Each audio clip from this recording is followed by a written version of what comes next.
Partia e Ballit Kombëtar Demokrat po ndjek me vëmendje dhe shqetësim ringjalljen ditët e fundit dhe reaktivizimin e ideve diktatoriale të sigurimit të shtetit.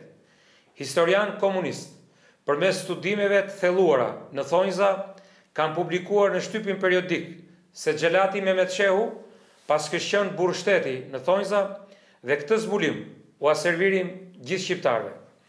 Në emisionin e shumë ndjekur, Opinion në TV Klan, jesmenet e ish regjimit diktatorial komunist u munduan të rivlerësojnë si heronj me një krenari butaforike ideatorët dhe sundimtarët e regjimit komunist. Balli Kombëtar Demokrat i dënon në mënyrë të prerë dhe të palëkundur fyerjet që u bëhen viktimave të diktaturës dhe familjeve të tyre nëpërmjet këtyre qëndrimeve provokative të iniciuara nga Partia Socialiste e Edi Ramës.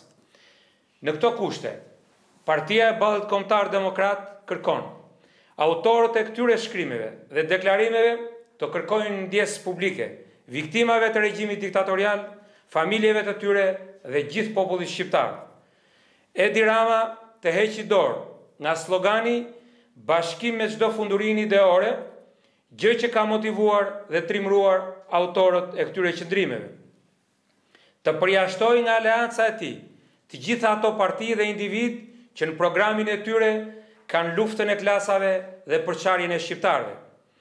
I kërkojmë qeverisë të zbatojë rezolutën e Kuvendit të Shqipërisë mbi dënimin e krimeve të komunizmit, duke hartuar e zbatuar një platformë të detajuar kombëtare për dekomunizimin e shoqërisë shqiptare, ku Instituti i Studimeve të Krimeve të Komunizmit të marrë rolin që i takon. Partia e Ballit Kombëtar Demokrat, pasardhësve e ideve dhe veprës së Mitat Abdyl Frashëri, e siguron gjithë shtresën e persekutuarve se forca jonë politike do të jetë në mbrojtje të palëkundur të dinjitetit, krenarisë dhe interesave të kësaj shtrese, të persekutuar në format dhe mënyrat nga më barbaret të regjimit njerëzor të sundimtarëve katil e kriminal, Enver Hoxha e Mehmet Shehu. It's okay.